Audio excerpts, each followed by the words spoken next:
is telling you the exchange rate of your different resources. So just like in thermodynamics, depending on what the temperature and the chemical potentials are of my thermal state, I will get different exchange rates between work and heat. So like my Maxwell-Diamond, the amount of entropy and energy, the conversion rate is given by the temperature. So for any different bank state, I will get a different conversion rate, and therefore these will come out in terms of multiples of the first law.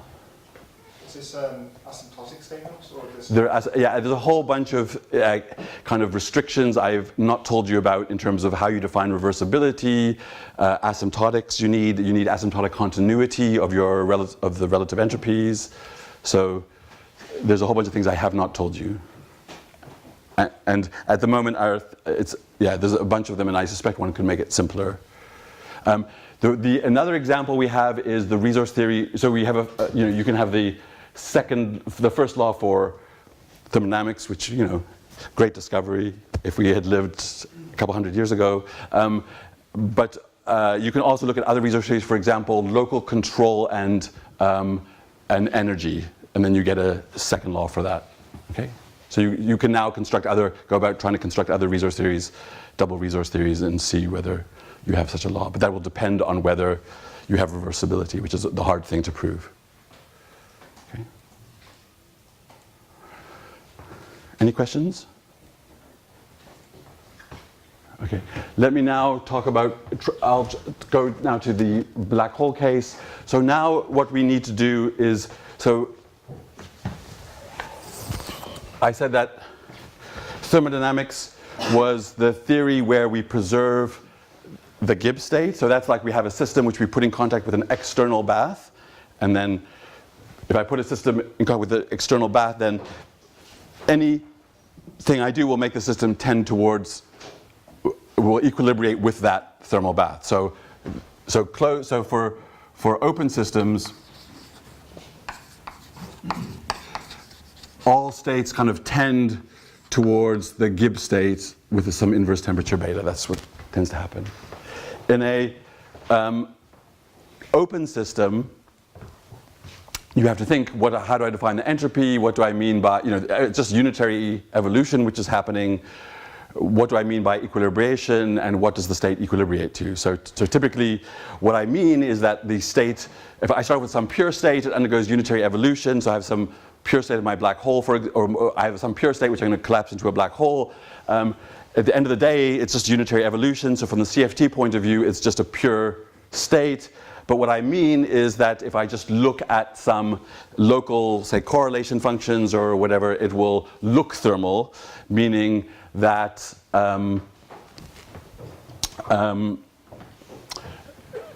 have some effective description to which this thing thermalizes, and it typically thermalizes to the state which has the same energy as the original state. And it only approximately thermalizes, so I have to wait an infinitely long time before it actually thermalizes, and even then for a finite system it's going to oscillate around the thermal state. So I need to make some statement like, for almost all times, my maps take the state and make it close to a thermal state which has a temperature which is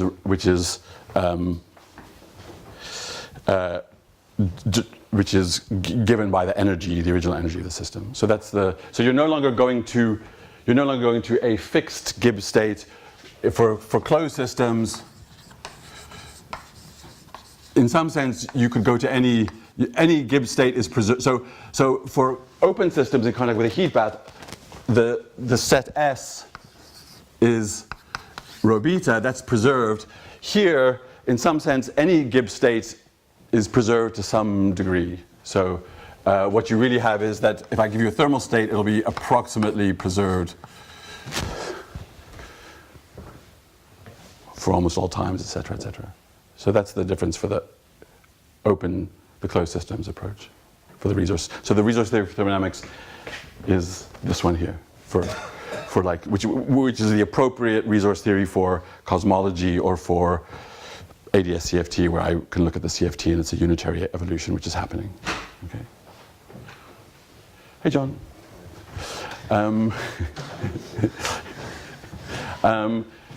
So And what you find in some sense is that what is the monotones? It's the Renyi divergences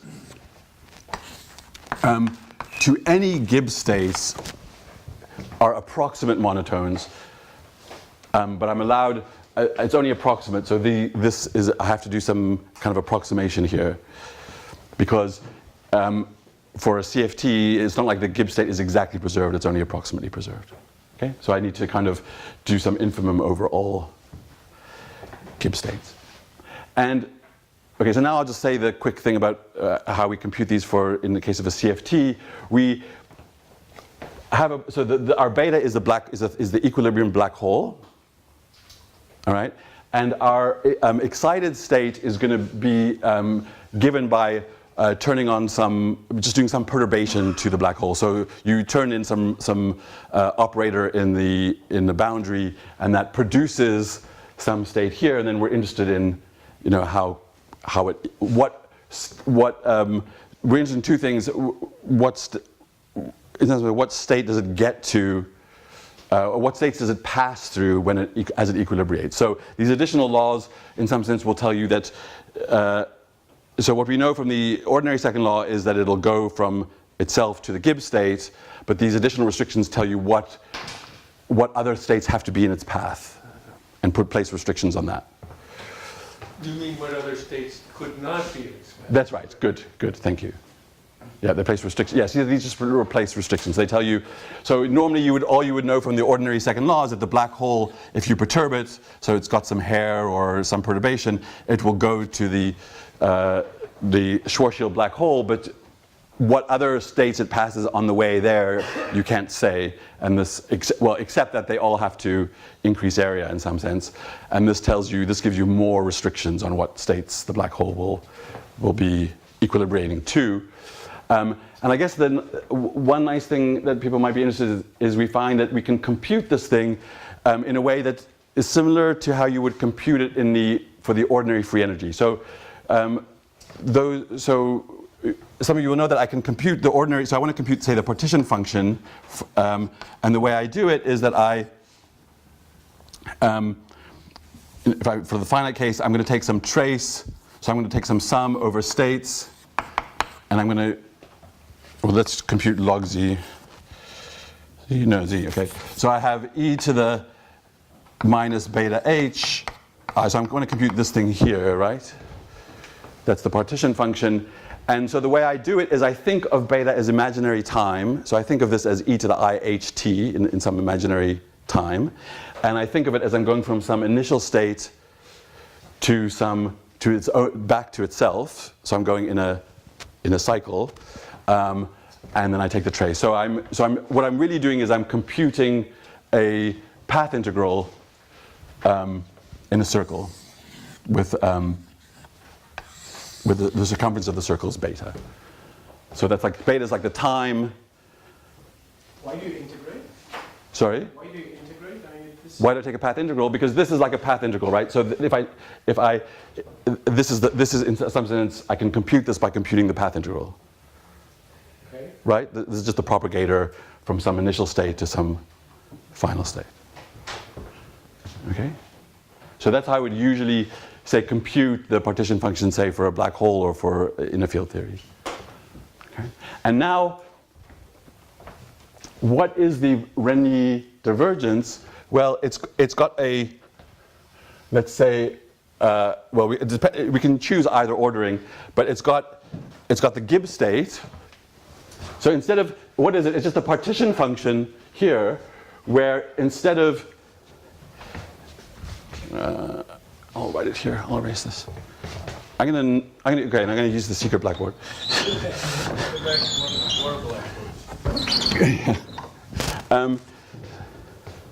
So what are we doing? We're going like e to the, let's see, 1 minus epsilon. We can do it like this, beta h. Right, that's the Gibbs state, and we're exponentiating to the e to the 1 minus beta h, and then we're doing e to the alpha beta h.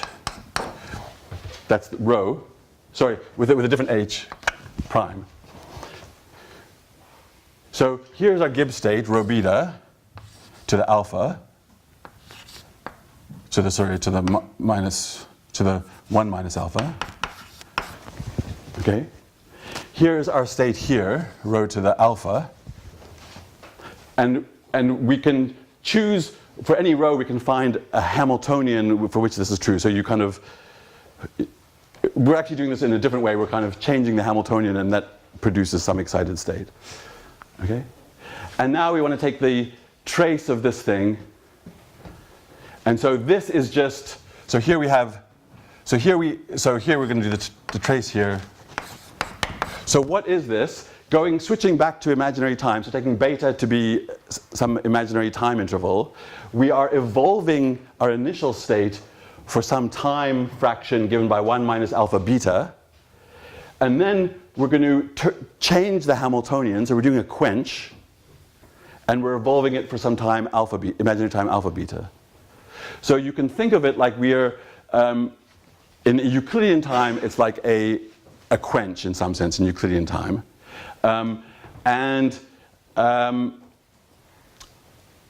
Or from a geometric point of view, you can think of it like, so I'm just now adding some extra dimension here.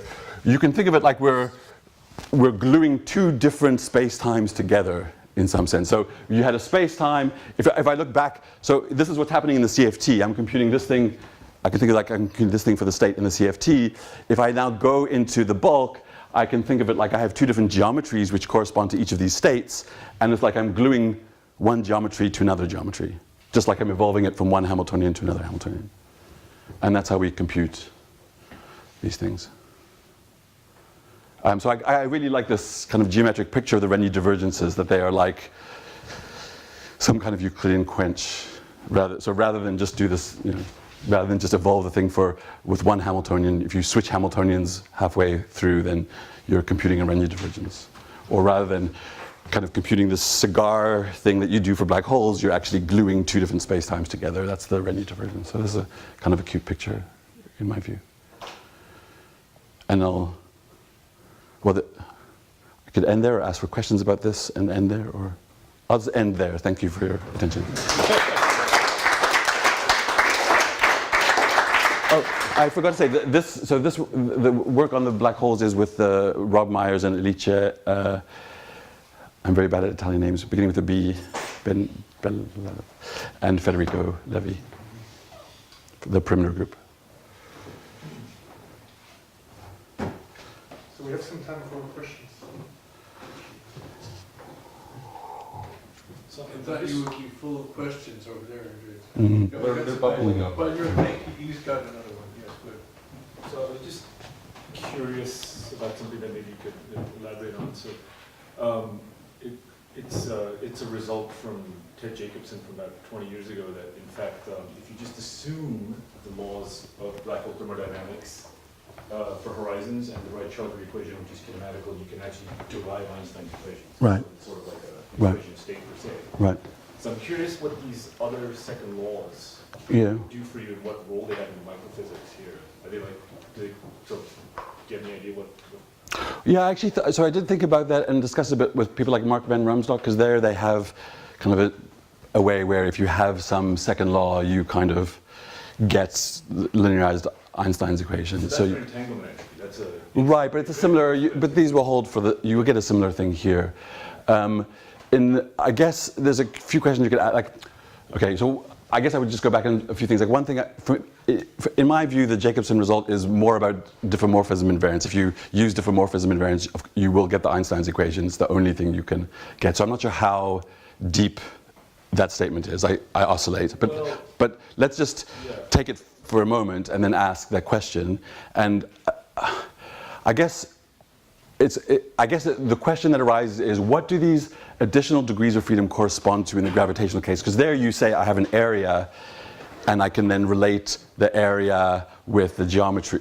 I can relate the area with the energy there. Here you don't quite know what to relate these additional degrees of freedom to, and it may be that areas in GR are just equilibrated. The microscopic degrees of freedom are equilibrated, and if I'm out of equilibrium, I have some. Who knows what the degrees of freedom are. So you kind of would need to answer that question first before you could address the thing, but it may be a clue forward. I will also say there's another even question you could ask about the Jacobson result before even this, which is that there's these Jarzynski equations, which are, which in some sense are a equality version of the second law, and they give you a lot more information, and they're related to these majorization. So with Chris Perry, who's here, we kind of showed that they're related to majorization and the Jarzynski equation. And so you can ask, does this equality version of the second law give you something from the, either with respect to Jacobson or with respect to the kind of the Rob Myers, Mark and Remsdorf kind of derivations of Einstein's equations? I would probably put that question as easier than this one. What was the answer to that question? So if you use the equality... The Jarzynski equation? Yeah. What do you get? I don't know. I'm just saying it's an easier, I have no idea. I'm just saying it's an easier, it seems to me it's a slightly easier question. My guess is it won't tell you a lot, is my guess, but I don't, but I don't, it's a question worth answering. I guess because the question is the Jacobson result, is that telling you, or is gravity, if you want to view it as an entropic thing, is it about the average thing? Is it only about average?